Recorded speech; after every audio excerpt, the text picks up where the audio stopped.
그 지역의 목자들이 밤에 밖에서 자기 양떼를 지키더니 주의 사자가 곁에 서고 주의 영광이 그들을 두루 비추매 크게 무서워하는지라. 천사가 이르되 무서워하지 말라. 보라, 내가 온 백성에게 미칠 큰 기쁨의 좋은 소식을 너희에게 전하노라. 오늘 다윗의 동네에 너희를 위하여 구주가 나셨으니 곧 그리스도 주시니라. 너희가 가서 강보에 쌓여 구유에 누여 있는 아기를 보리니 이것이 너희에게 표적이니라 하더니 호련히 수많은 천군이 그 천사들과 함께 하나님을 찬송하여 이르되 지극히 높은 곳에서는 하나님께 영광이요 땅에서는 하나님이 기뻐하신 사람들 중에 평화로다 하니라. 천사들이 떠나 하늘로 올라가니 목자가 서로 말하되 이제 베들레헴으로 가서 주께서 우리에게 알리신 바 이 이루어진 일을 보자 하고 빨리 가서 마리아와 요셉과 고유에 누인 아기를 찾아서 보고 천사가 자기들에게 이 아기에 대하여 말한 것을 전하니 듣는 자가 다 목자들이 그들에게 말한 것들을 놀랍게 여기되 마리아는 이 모든 말을 마음에 새기어 생각하니라. 목자들이 자기들에게 이르던 바와 같이 듣고 본 그 모든 것으로 인하여 하나님께 영광을 돌리고 찬송하며 돌아가니라. 아멘. 성경은 이제 크게 이제 문체가 이제 강화체, 설화체, 그리고 시체, 시, 시, 강화체, 설화체, 시체, 그리고 묵시문학 형태로 되어 있는 건데 이제 보통 우리가 이야기로 알고 있는 게 설화체이고 이제 강론, 율법 이런 것들이 이제 강화체로 되어 있죠. 서신서는 뭘까요? 서신서는 그냥 강화체. 예수님의 설교도 강화체. 그러니까 예수 이제 어떤 이야기로 되어 있는 건 설화체, 이야기체기 합니다. 근데 어떤 문체를 다루든 실상 다 중요한데 주로 이야기체는 일종의 이야기라는 도구를 통해서 뭔가 메시지를 전하려고 한 거기 때문에 그 문학적인 기법의 의도를 숨겨 놓았을 가능성이 높죠. 근데 뭐 이제 다 드러난 것도 있고 그렇다고 해서 강화체 연구하는 방법으로 설화체 연구하면 안 된다 이런 건 없어요. 또 이야기체 연구하는 방법으로 강화체 하면 안 된다 이런 법도 없고 둘 다 쓰는데 주로 어떻게 쓰느냐를 좀 보는 거예요. 이야기체는 주로 우리가 드라마 보듯 보면 돼요. 여러분이 여기서 만약에 이 본문을 가지고 드라마 한 편을 찍겠다, 영상을 만들겠다, 이걸 대본으로 해서 그러면 어디에 포커스를 주로 맞출 것 같습니까? 중요한 건 뭐예요? 인물이죠, 인물. 등장 인물이 있어야 되잖아요. 여기서 이제 등장 인물이 누군가. 어떤 본문은 어느 배경에 집중을 할 수도 있고, 또 어떤 부분은 인물에 집중할 수도 있고, 또 어떤 부분은 그냥 어떤 사건에 집중할 수도 있는 거거든요. 그러니까 이 본문에서 집중하고 있는 부분이 어디냐? 이게 실상 본문 저자의 의도가 드러나는 거예요. 그렇겠죠? 그죠? 그렇겠죠? 네. 자, 인물을 봐보세요. 인물. 누가 주로 등장합니까? 누구야? 자, 목자들이 나오죠. 목자들. 그리고 누가 나옵니까? 천사가 나오고 목자가 나와요. 또 누가 나와요? 마리아가 나옵니까? 뒤에? 한참 뒤에 있는데 마리아가 나오긴 나왔는데 마리아가 한 역할은 목자가 한 말을 잘 듣고 마음에 새긴 것이죠. 그럼 주요 인물은 여기서 누구로 봐야 돼요? 목자들로 봐야죠. 목자들. 일단 목자한테 포커스를 맞춰야 돼. 주요 인물이 목자인데 이 본문을 해석하면서 목자 얘기가 안 나오면 뭐 한 거예요? 잘못한 거예요. 그러니까 그 격가지를 본 거예요. 메인은 목자잖아요. 그래서 이 한 본문을 통해서도 여러 가지 설교를 할 수는 있는데 여러 가지 메시지를 뽑을 수는 있지만 메인 아이디어라고 부르는 그 중심 사상은 주로 누구와 연관이 돼 있겠어요? 목자하고 연관이 돼 있겠죠. 본문의 포커스가 목자한테 있으니까. 그럼 목자가 누구고 목자가 왜 등장하고 목자가 뭘 했고 이런 걸 연구해야 되잖아요. 그죠? 이 목자들은 뭐 하고 있었어요? 일단 8절에 보면 그 지역에서 언제요? 밤에 밖에서 자기 양떼를 지키고 있었잖아요. 이 한 문장에 던져주는 의미가 뭡니까? 이 한 문장에 던져주는 어떤 의미가 있겠죠. 그 지역의 목자들이 밤에 밖에서 자기 양떼를 지키더라. 겨울은 아니구나. 밤에 있었으니까 밤에 들바닥 이 밖이라고 하는 게 그 저들 밖에 할 때 얘기잖아요. 저들 밖에 그냥 밖이 아니죠. 들밖. 그럼 들이에요 그냥? 들이 아니고 추수한 이후에 그 밭을 얘기하는 거예요. 밀 추수를 한 다음에 밑둥만 남아 있잖아요. 그때 그 밭을 얘기한 거거든요. 그러니까 배경이 약간 필요하죠. 그러니까 그때쯤이었어. 그냥 언제냐? 오순절에 이제 밀 추수하고 과일 이제 여름 과실도 추수하고 그 뒤에 그 뒤쯤에 그 뒤쯤. 겨울이에요, 아니에요? 겨울은 또 아니에요. 그러니까 이제 추수하고 나서 그 밭에 밖에 양떼를 데리고 오는 때는 그때밖에 없어요. 보통 양은 어디서 키우겠어요? 들을 그 밭에서 키우면 안 되죠. 다 뜯어 먹으니까. 그러니까 이제 밖으로 돌아다녀야 돼. 광야로 돌아다녀야 되는데 이제 그때 이제 다 뜯어 먹고 건기가 다 지나고 나면 실상 이제 다 먹고 없어요. 그래서 건기는 끝나고 이제 우기가 새로 시작돼야 되는 그 중간 그때 즈음에 먹을 게 없으니까 곡식을 다 추수하고 난 뒤 밑둥을 먹으라고 양들을 거기로 데려옵니다. 그때 즈음이었던 거예요. 그러니까 시간적인 배경도 알려주죠. 그냥 밤에 이것만 있는 게 아니고 목자들이 밤에 자기 밖에서 양떼를 지키고 있으니까 그때가 1년 중에 어느 즈음이다. 그러니까 초막절 전 즈음이에요. 초막절 전 즈음에 있었고 그러니까 시간도 알려주고 또 이게 목자들에게 있어서 밤에 밖에서 자기 양떼를 지켰다. 이게 뭘 의미해줘요? 어떤 이미지를 줍니까? 생각은 하고 있습니까? 네. 밤에 밖에서 자기 양떼를 지키더라. 그러니까 여러분 성경을 연구할 때는 그냥 읽고 지나가면 안 되고 하나하나 뻔히 보이는 그 말씀에 의문을 달아야 돼요. 밤에 밖에서 답이 없어도 그냥 의문을 달아. 자기가 질문을 던지지 않으면 답도 안 와요. 질문을 던져야 답을 찾는 거지. 밤에 밖에서 이게 무슨 의미일까? 자기 양떼를 지켰다. 이게 어떤 의미를 줄까? 자기 양떼를 밤에 밖에서 지켰다. 이거를 읽는 유대인들은 무슨 생각을 했을까요? 밤에 자기 양떼를 잘 지키는 목자다. 이런 뉘앙스, 이 그림이 생각은 하시죠? 그 이미지를 그려, 이미지를. 여러분 이 한 문장을 여러분이 드라마로 표현한다, 영상으로 표현한다 하면 어떤 이미지를 생각하겠어요? 그리고 목자들은 밤에 자기 양떼를 지키니까 여기서 잡니까? 네, 졸음을 참아가면서 자기 양떼들이 어디 가지 않고 또 뭐 할까요? 여기서 자기 눈 시프게 뜨고 이렇게 양들 지키고 있으면 뭐 할까요? 우리는 요즘 뭐 할까요? 옆에서 유튜브 보고 있겠죠. 유튜브 보면서 양떼 보나 안 보나 이 장면을 자기 양떼를 지킨다 이렇게 표현할까요? 그러지 않겠죠. 그죠? 기도할까요? 누구랑? 양이랑? 그냥 혼자 기도해? 양떼를 지키고 있는 이 모습을 여러분 영상으로 표현한다 해봐요. 그럼 그 사람한테 무엇을 포커스를 맞추겠어요? 그렇게 생각하세요. 그렇게. 이게 목자들의 되게 성실함, 또 목자의 목자다움에 대한 얘기죠. 밤에 밖에서 자기 양떼를 지키고 있으니까 게으르지 않고 딴짓거리 하지 않고 자기 일에 잘 충성하고 있었다는 얘기예요. 그런 이미지를 주죠. 그럼 그런 이미지를 갖고 있는 사람은 누구예요? 성경 중에 생각나는 사람. 다윗도 생각나고 또 누구예요? 야곱? 야곱이 양떼 잘 지키는 이미지가 있나요?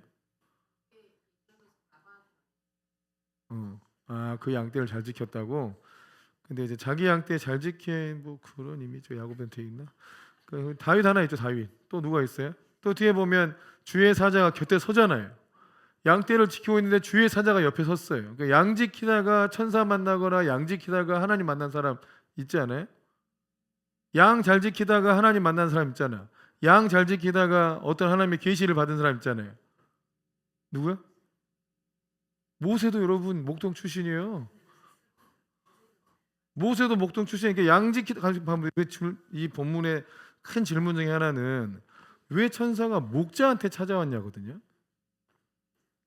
봐보세요. 목자한테 하나님의 가장 큰 계시를 가장 큰 온 백성에게 미칠 큰 기쁨의 좋은 소식을 너희한테 전하는데 그 너희가 누구예요?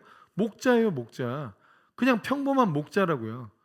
대단한 사람들 아니잖아요. 서민이야. 그냥 밤에 밖에서 자기 양떼 지키고 있던 목자거든요. 그러니까 이 본문을 읽으면서 우리가 던질 질문 중에 하나는 왜 목자한테 찾아왔냐는 거예요. 우리가 생각할 때 일반적으로 생각하면 뭔가 종교 지도자들이나 뭔가 영향력이 있는 사람들, 그 메시지를 들었을 때 그 메시지를 전체적으로 크게 퍼뜨려 줄 수 있는 사람에게 찾아와야 되는 거 아니에요?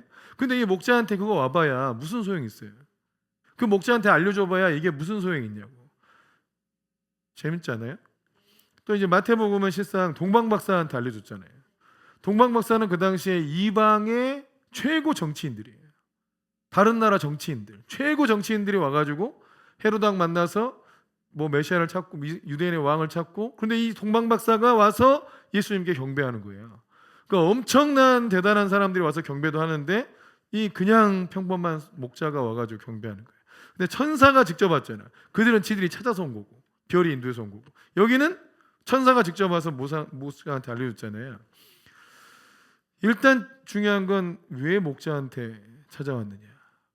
이거 보면서 이 질문을 던질 수 있는데, 근데 성경을 생각해 보면 다윗도 그랬구나, 모세도 그랬구나, 양치다가 하나님 만났구나, 양치다가 주님을 알았구나.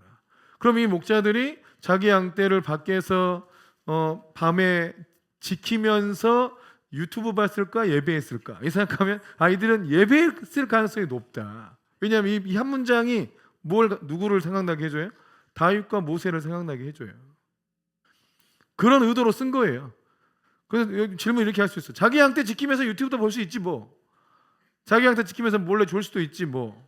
이렇게 생각할 수는 있으나 이 문장이 그런 의도로 쓴 건 아니다 이거잖아요. 그죠? 그럼 뒤에서 유튜브 했다 이러면 지키면서 딴짓거리 하던 목자들이 이렇게 생각할 수도 있잖아. 그걸 강조했으면. 근데 이들은 상당히 경건한 사람들이고 성실한 사람들이다 하는 것을 이제 표현해주는 한 문장이에요. 이 한 문장이. 그러겠죠? 그런데 거기에 그냥 아주 퉁명스럽게 툭 구절에 주의 사자가 곁에 선 거예요. 천사가 막 빛을 발하면서 왔을까요? 아니면 옆에 사람이 하나 갑자기 생겼을까요? 주의 사자가 곁에 서고 주의 영광이 그들을 두루 비추면서 뭔가 주의 영광이 확 이렇게 임하기도 하고 뭐 신비로운 현상이 일어났어요. 이들한테. 아주 평범하고 고요한 그 도시에 이 밤에라고 하는 이 시간적 배경이 우리가 밤을 잘 경험하지 않아서 이 초원이 있는 밤을 경험하지 않았어요. 저는 좀 경험해 봤어요. 이 밤을 아주 어둡냐? 어둡지 않아요. 아주 밝아요. 네, 의외로 밝습니다. 우리의 눈이 어둠에 적응되면 아주 밝습니다. 달빛 때문에 아주 밝아요. 근데 굉장히 고요해요. 제가 몽골에서 많이 경험했어요. 몽골에서 진짜 이런 초원에 딱 나가서 딱 초원을 보고 있으면 잘 보여요. 안 보이는 게 아니고 우리 현대에는 좀 안 보이잖아요. 이 눈이 빛에 너무 노출돼 있으니까, 가로등에 있는 노출돼 있으니까 오히려 더 안 보이거든요. 근데 아무튼 밤에 그 으스스하게 밝은 밤에 주님의 사자가 확 임해가지고 하나님의 영광까지 비추니까 이들이 깜짝 놀란 거예요. 그런 일이 없었기 때문에 자기 일상에서 일어나지 않던 아주 새로운 일이 갑자기 일어났어요. 그때 그 천사가 이제 뭘 전했는지 봐보세요. 무서워하지 말라 하고 내가 온 백성에게 미칠 큰 기쁨의 좋은 소식을 너희한테 전한다. 다윗의 동네에 너희를 위하여 구주가 나셨다. 그리고 이제 12절을 봐보세요. 12절 시작. 너희가 가서 강보에 쌓여 구유에 누워있는 아기를 보리니 이것이 너희에게 표적이니라 하더니, 그리고 13절에 호련히 수많은 천군이 그 천사들과 함께 하나님을 찬송하여 이르되 지극히 높은 곳에서는 하나님께 영광이요 땅에서는 하나님의 기뻐하신 사람들 중에 평화로다 하면서 뭔가 이들이 굉장히 신비로운 체험을 했죠. 천사가 한 명 온 게 아니죠. 13절에 수많은 천군이 그 천사들과 함께 하나님을 찬송했죠. 그들이 전부 땅에 내려왔을까요? 아니면 하늘에서 보였을까요? 어떤 형태든 이들이 하나님의 영광의 빛이 비치면서 이들이 이전에 보지 못했던 아주 신비로운 영적 현상을 봤어요. 그리고 거기서 메시지를 들은 거예요. 그들의 노랫소리를 들은 거예요. 지극히 높은 곳에서는 하나님께 영광이고 땅에서는 하나님이 기뻐하신 사람들 중에 평화로다 하면서 하늘로 올라가요. 그 목자들이 굉장히 신비로웠겠잖아요. 그죠? 뭔가 자기한테 굉장히 온 민족에게, 온 백성에게 굉장히 큰 기쁨의 좋은 소식이 임했고 하나님의 어떤 일이 일어나고 있다는 것을 목자들한테 계시했어요. 목자들이 사람 많이 만나요? 양들밖에 안 만나요. 이 목자들한테 알려봐야 그다지 이렇게 크게 이렇게 많이 퍼뜨려질 것 같지도 않은데 이 목자들한테 계시했어요. 근데 메시지 내용 중에 뭐가 있냐면 12절 말씀에 보면 강보에 쌓여 구유에 누워있는 아기를 볼 거다. 그가 구주시다. 강보에 쌓여서 구유에 누워있다. 이게 뭘 의미하죠? 강보에 쌓여서 구유에 누워있다. 메시아가 오시고 그리스도가 오시고 왕이 오셨는데 강보에 쌓여서 구유에 누워있다. 이게 매치가 되는 거예요. 하나님의 엄청난 영광이 임해서 하나님의 큰일이 나타나고 있는데 강보에 쌓여 구유에 누워있는 아이를 볼 거다. 이렇게 선포하면 왕이 오셔야 되는데 이게 무슨 그지같이 이렇게 오냐 이렇게 생각할 수 있잖아요. 그잖아요. 이게 안 맞는 얘기란 말이에요. 근데 실상 우리가 이렇게 들으면 아마 마음이 높은 사람들은 이 메시지를 안 들을 가능성이 높아요. 잘못 들었거나 이렇게 들으면 마음이 높으면요. 근데 저는 이게 굉장히 이들이 참 겸손한 사람들이구나. 하나님께서 말씀하시니까 그냥 그걸 그대로 믿은 거예요. 만왕의 왕 되신 하나님이 사람 되어 오셔서 구원 주고 나셨는데 그가 강보에 쌓여 구유에 누워 있다. 왕궁에 있지 않고 그냥 어딘가에 그냥 그 양들의 구유 위에 누워 있는 아이가 있다. 이게 뭔가 이렇게 생각할 수 있는데 그걸 그대로 받아들였어요. 그게 표적이라고 주님이 알려줬죠. 우리도 이럴 수 있어요, 여러분. 제가 이 얘기를 하는 이유가 뭐겠어요?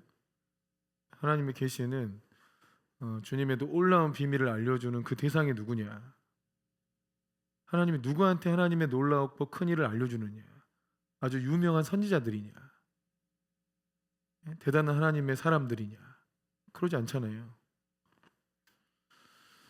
자, 주님께서 주님의 이 놀라운 소식을 목자들에게 알려주셨는데 이 목자들을 알려주신 것이 참 잘하셨다 할 만한 행동을 이들이 합니다. 15절부터 봐보세요. 15절에 잘 보면 주께서 우리에게 알리신 바 이 이루어진 일을 보자 이런 마음이 있죠. 주께서 우리에게 알리신 바 이 이루어진 일을 보자. 그죠? 하나님께서 알려주신 이 일이 일어나는지를 보자. 하나님께서 말씀하신 바가 성취되는 걸 보자. 여러분 이게 잠깐 동안 좀 지나서 성취될 수도 있고요. 평생 걸려서 이게 평생 걸릴 수도 있어요. 하나님께서 내게 말씀하신 바가 이루어지는지를 보자. 이것도 굉장히 시간이 많이 걸릴 수도 있는 거예요. 근데 하나님의 사람들 또 하나님께서 자신의 뜻을 계시하는 사람들의 특징은 요게 있어요. 하나님께서 말씀하신 것이 이루어지는 것을 보고자 하는 마음이 있어요. 뒤에 보면 시므온이라는 이제 선지자가 나오잖아요. 그 시므온에게 주께서 말씀하실 때 네가 메시아를 볼 것이다. 이 말씀을 받고 계속 그 메시아를 기다려요. 그럼 나이가 엄청 많아요. 근데 죽기 직전에 봐. 잔인해 우리 주님. 인생 끝물에 보여줘요. 네가 메시아를 볼 거라고 주님 말씀하셔가지고 그 말씀 때문에 죽지도 않고 살고 있어요. 죽고 싶은데 죽을 수가 없어. 뭐 때문에요? 그 말씀이 이루어지는 걸 보려고요. 여러분 우리가 이럴 수 있어요. 부모님도 보통 이제 돌아가시는 걸 보면은 자식이 잘 되는 거 내가 보고 죽어야겠다. 또 누가 구원받는 거 보고 죽어야겠다. 근데 이런 끝까지 소원을 갖고 있는 분들이 있어요. 근데 이들이 참 영적인 건 뭐냐면 하나님이 말씀하시고 약속하신 것이 이루어지는 걸 보고 죽어야겠다. 좀 그런 마음이 있는 사람들이 이 사람들이 아멘이십니까? 되게 중요하잖아요. 이들 어떤 영적인 자질이라고 생각해요. 하나님께서 내게 말씀하신 것이 그대로 성취될 것이다. 믿습니까? 그럼 그거를 이루어지는 걸 내가 반드시 볼 거다. 이런 마음이 좀 있어야 돼. 그게 좀 어떤 상황 때문에 안 되고 좀 지연되는 것 같고 좀 포기해버리고 이러면 안 되고요. 끝까지 이 일을 내가 보게 될 것이다. 이걸 믿어야 돼요. 에드가 실버서라는 아르헨티나 목사님이 있어요. 그가 이제 청소년 때 이미 하나님께서 부어주신 비전이 뭐냐면 그 아르헨티나 도시 전체가 주 앞에 돌아오는 환상을 봐요. 그래서 그것이 금방 이루어질 줄 믿고 정말 교회에서 막 부흥회 한다거나 어떤 누가 와서 집회한다 그러면 혼자 산에 올라가서 계속 기도해. 자기 도시의 사람들 전체가 다 구원받도록. 그 환상을 봤으니까 하나님 내게 보여주신 것을 내가 이루어지는 걸 내가 보자 하는 마음으로 자기도 헌신하는 거죠. 기도하면서. 근데 이루어지지 않아요. 계속 몇십 년 동안 이루어지지 않습니다. 그리고 자기가 목회자가 됩니다. 그리고 수없이 시도합니다. 그런 사역들을. 그런데 결국 정말 자기가 살고 있는 도시에 부흥이 일어나요. 정말 온 도시가 다 구원받아요. 그래서 온 도시의 모든 술집이 문 닫아요. 온 도시의 마약이 다 불태워져. 온 도시에 막 이게 막 이렇게 뭐 못된 짓 하고 막 바람 피고 막 이랬던 사람들이 다 나와서 회개하고 지금 온 도시에. 그게 아르헨티나 부흥 역사에 기록돼 있어요. 그래서 제가 대학교 때만 해도 그런 영상들 많이 보면서 와, 이게 심장이 막 뜨거워지더라고요. 한 사람이 하나님 약속한 것을 끝까지 믿고 계속 기도하면서 하나님 약속하신 것이 이루어지는 걸 내가 봐야 된다. 자기 생애 중에 하나님의 일이 있을 것이다. 그러니까 하나님 약속하신 바가 이루어지는지 그걸 보자 하는 그 마음이 믿음이죠. 믿음. 그게 믿음이라고요. 그때 16절에 보면 빨리 가서 이들의 모습이 이제 이들이 얼마나 진심인지를 보죠. 빨리 가서 그 구유에 누인 아기를 찾아야 해요. 그리고 보고 천사가 자기들한테 이 아기에 대해서 말한 것을 전해줍니다. 그러니까 목자들은 이 메시지를 받고 온 천하에 선포해야 될 사명을 받은 거예요. 그러지 않고 누구한테 전할 사명을 받은 거죠? 이 마리아한테 전해줄 사명을 받은 거예요. 이 엄청난 메시지를 누구한테 전해줄 사명을 받았다고요? 마리아한테 전해줄 사명을 받은 거라고요. 그러니까 우리는 보통 이런 대단한 하나님의 계시가 그 유튜브 그 구독자 한 1,000만 명 되는 뭐 1억 명 되는 그런 사람한테 임해가지고 그들이 온 세상에 전해 뭐 그런 사람이 돼야지 뭐 나 같은 사람한테 전해줘야 무슨 의미가 있나 이런 생각할 수 있잖아요.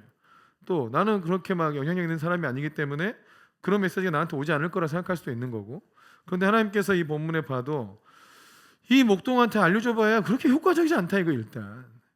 이 메시지가 많은 사람에게 퍼져갈 것도 아니고. 근데 누구한테 전해주기를 원했어요? 마리아한테 전해주기 원했어요. 그리고 목동들이 아주 성실하게 충성되게 이 일을 잘 감당했어요. 그러니까 하나님은 누구한테 계시를 주시느냐? 충성된 사람한테 주신다고 봐야 돼요. 그리고 하나님을 찾는 경건한 사람들, 주님의 일이 성취되는 것을 보고자 하는 사람들한테 하나님은 말씀하신다고 이해하는 게 맞지 않아요? 그죠? 동방박사도 쓰시고 목동도 쓰시고. 근데 우리가 보통 생각할 때 그 당시 선지자나 종교 지도자를 썼어야 되는데 이방의 정치인들 그리고 목동들을 쓰셨단 말이에요. 특징이 뭐예요? 이 동방박사들과 이 목동의 특징, 목자들의 특징은 일단 아주 영적인 관심이 많다는 거죠. 영적인 관심, 영적인데 헌신되는 관심. 그럼 그 당시에 선지자들과 종교 지도자들은 왜 이런 메시지 듣고 동방박사로부터 뭐 유대인이 왕이 나셨다, 또 베들레헴에서 나신다 이런 걸 잘 알면서도 왜 그들은 움직이지 않죠? 그들은 하나님의 영광을 찾는 사람이 아니기 때문이에요. 자기 영광을 구하는 사람들이기 때문에. 그들이 베들레헴에서 난다고도 알았잖아요. 성경에 보면 그 예수님이 이게 구현 유대인의 왕이나 메시아가 나실 곳은 베들레헴입니다 하고 알려줘요. 그 장소도 알아. 근데 왜 안 가? 그리고 오히려 반대로 베들레헴의 두 살 아이들을 다 죽여라. 두 살 아를 다 죽여라. 그들이 아는 그러니까 뭔가를 잘 알만한 사람한테 알려주는 게 아니고 정말 주의 뜻대로 좀 이렇게 영적인데 헌신할 수 있는 사람들한테 알려줘요. 우리가 하나님 앞에 쓰임 받는다, 하나님의 어떤 비밀과 계시들을 듣는다 했을 때 유명한 선지자들한테 알려줄 것이다 이렇게 생각하면 안 돼요. 오히려 이제 목자와 같이 일반 서민들이고 일반 백성이지만 자기의 삶 속에서 경건하게 사는 사람들, 그리고 그리스도를 기다리고 있는 사람들, 영적인 일에 정말 우선순위를 두고 집중할 수 있는 사람들, 그 사람들에게 하나님께서 찾아오시고 하나님의 비밀을 알려주시는 거다.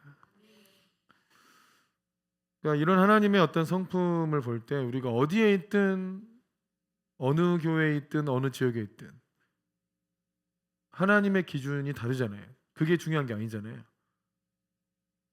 그렇지 않습니까?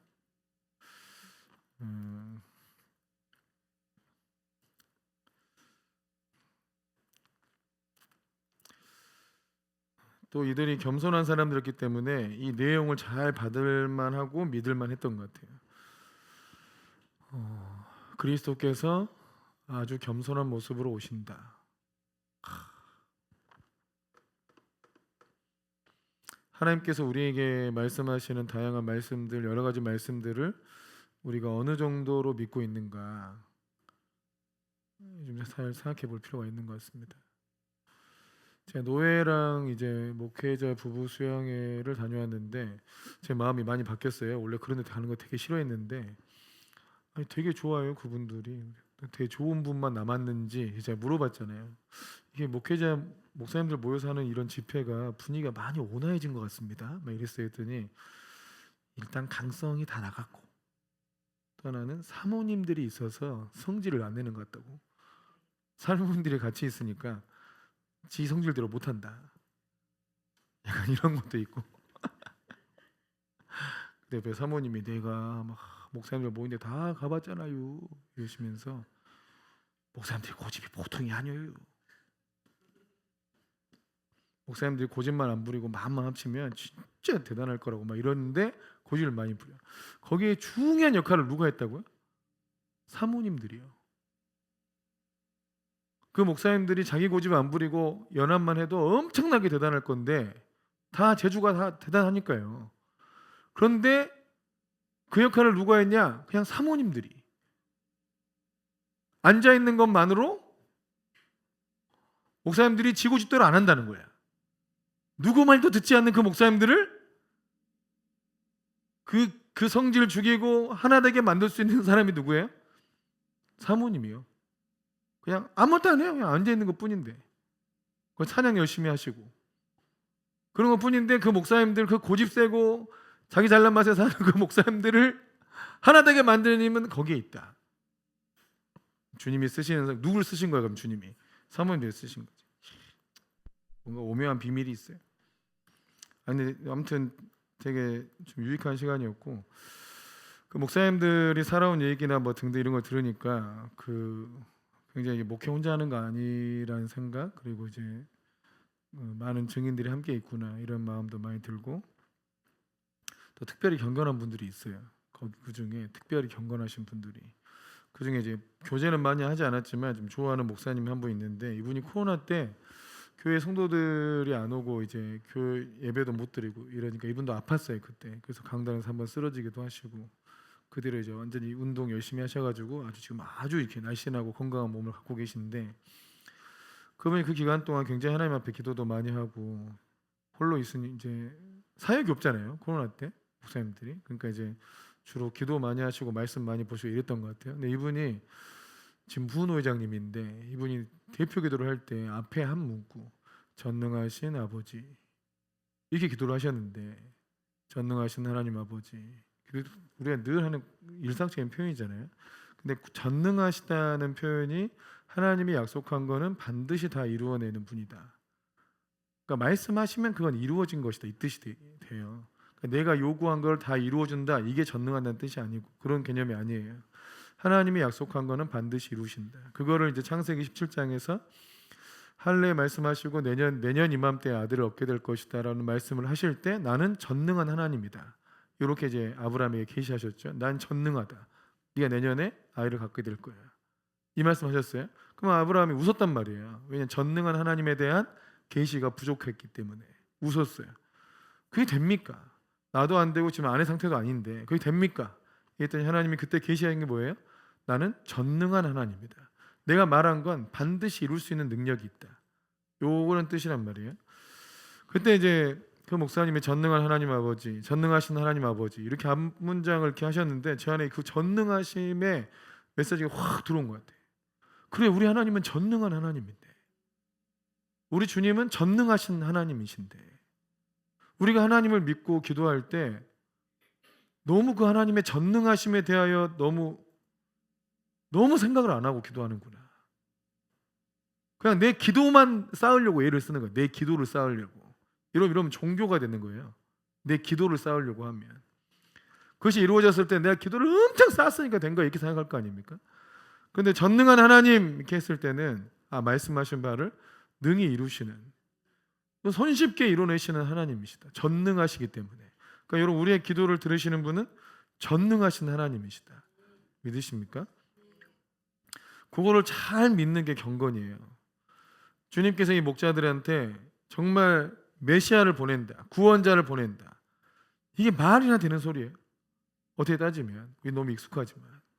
근데 그 하나님이 이 강보에 쌓여 구유에 누워있다, 또 그 아이를 만났어. 여러분, 진짜 어떤 아기가 메시아다 이러면 믿겠습니까? 만약에 우리 정훈 집사가 아들을 떡 하고 낳았어, 또 혹은 철순의 애가 딱 나왔어. 근데 그 중에 하나가 재림 예수? 뭐 이러면 안 되겠지? 주님이 이제 그렇게 오시지 않으니까. 근데 그 중에 하나가 진짜 마지막 세례요한처럼 쓰임받을 아이야! 이렇게 나왔어요. 이럴 수 있잖아요.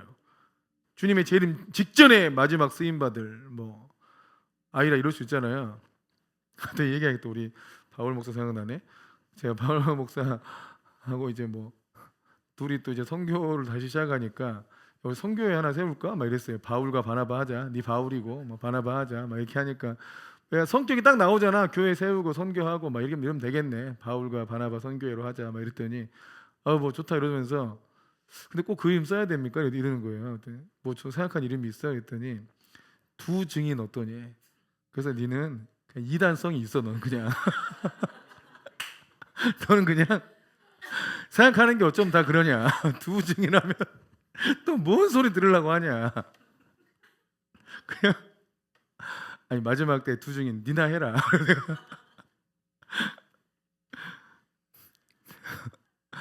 환장했어요. 뭔 얘기가 되겠지? 그럴 수 있잖아요. 하나님께서 그런 아이를 주신다 이랬다 했으면 여러분 믿으시겠냐고. 믿는 거 쉽지 않은 것 같아요. 여러분, 이걸 믿는 게 경건이라니까요. 이걸 믿는 게 경건이에요. 그 집안이 개차반처럼 살고 있는 자식인데 얘가 뒤집어져 가지고 하나님 사람이 된다. 믿을 수 있겠습니까? 오늘 우리 노예 목사님도 굉장히 설교가 은혜롭더라고. 너무 뭐 3번 설교했는데 3번 다 은혜로워. 와, 이 목회자들 모임이 이러지 않았거든요. 왜 이렇게 은혜롭냐? 근데 한 분이 이제 기억에 남는 게 자기 딸인가 아들인가, 딸이 완전 일진이야, 일진. 그 속을 얼마나 썩었겠어요. 일진이었는데 아무튼 이제 목사님은 계속 기도하고 주의를 한다고 집중했죠. 그 핵심은 주의를 헌신합시다. 교회를 위해 헌신합시다. 하나님이 우리 자녀를 책임져 줍니다. 얘기를 하려고 하신 건데 그 딸이 완전 일진이야. 정말 고생하고 속 많이 썩였는데 갑자기 이 딸이 어디를 가더니 공부해야겠다 마음 먹고 주님을 찾고 갑자기 어디 어학연수 좀 보내달라고 그러고 공부하고 이런다더니 뭐 어디서 일한다더라? 아무튼 엄청 높은 자리를 가게 됐어요. 그 중국에서 중국말 했다가 또 필리핀 가서 영어도 했다가 밴쿠버 가서 영어도 했다가 중국어랑 영어를 다 잘하게 됐는데 인천공항에서 뭐 취직했다가 또 어디로 갔다가 누가 또 잘 봐가지고 뭐 중국에서 굉장히 이렇게 뭐 등등 해가지고 한 달에 3천만 원 번대. 그 헌금을 한 달에 최소 200, 300을 한다는 거예요. 11조를. 그리고 자기한테 항상 이렇게 용돈 100만 원씩 엄마 100만 원 딱 내어주고 그 일진 하던 애가 정신 바짝 차리고 하나님을 경험하고 주님이 높여주더라 이거예요. 그래서 와 진짜 하나님께 너무 감사하다고 제가 야 진짜 우리 애도 저랬으면 좋겠다 막 이런 부러운 마음이 들더라고. 근데 그것도 믿는 거예요. 내 하나님께 기도하고 하나님께 헌신하면 하나님이 전능하시기 때문에 이 아이들을 반드시 바꿔주신다는 걸 믿는 거. 전능하신 하나님을 믿으세요? 우리의 믿음이 좀 새로워질 필요가 있어요. 우리 하나님 앞에 전능하신 하나님 아버지 이렇게 부를 때 하나님은 말씀하신 거는 다 이루실 수 있는 하나님이시다. 이루실 수 있다가 아니라 능히 그냥 이루어진 걸 미리 말씀하는 거예요. 그래서 아브라함이 경험한 건 그 이삭을 낳고 나서 아브라함이 경험한 게 뭐예요? 하나님은 없는 것을 있는 것 같이 부르시는 하나님이시다. 내 눈에는 안 보여요. 근데 하나님은 이미 있다고 말씀하신다는 거죠. 그럼 나는 내가 본 걸 믿을 거냐? 하나님께서 보고 말씀한 걸 믿을 거냐? 이게 중요해요. 이게 영적이라는 거예요. 육적은 내가 본 거 믿는 게 육적이고 영적인 거는 하나님의 관점대로 믿는 게 영적이라는 건데, 그냥 그렇게 믿는 것뿐만 아니라 그렇게 인정해 버리는 거예요. 아, 아이가 있구나. 아이가 이미 있구나. 이렇게 인정해야 된다는 거예요. 근데 우리의 큰 고민은 뭐예요? 도대체 언제 이거야? 애는 있는데 언제? 우리 정훈 집사님 쌍둥이 하나님 주신다 그랬는데, 이란선 쌍둥이 아들과 딸을 동시에 한 번에 준다. 도대체 언제지? 정훈 집사님이 그걸 안 믿는 건 아니지. 속타는 건 언제냐고. 이게 속타는 거죠. 도대체 언제? 아브라함 같이 25년 걸리면 어떡해? 그건 아니지. 그럴 거면 안 믿고 싶지. 안 주셔도 돼요, 주님. 이럴 수도 있지. 주님은 언제 주시냐, 그거를. 그건 주님의 소관에 있어서 우리가 어떻게 할 수 없어요. 중요한 거는 하나님이 선하다는 걸 믿는 거예요. 그 때에 있어서도 아주 선하시다. 이걸 믿어야 돼요. 그러니까 하나님의 일은 절대 혼자 못해요. 하나님께서 우리의 감동 준 거대로 그 부분을 하면 돼, 우리는. 근데 주님이 내가 할 것만 갖고 예언하시는 게 아니지. 전체를 풀어서 주님이 예언하니까 나는 이거밖에 할 줄 모르는데 주님 어떻게 그 일을 하신다는 거지? 그럼 또 다른 사람들 다 예비해 놨어요. 그게 연합돼요, 나중에. 다 연합되고 일이 풀어진다고요. 아멘이십니까? 아멘.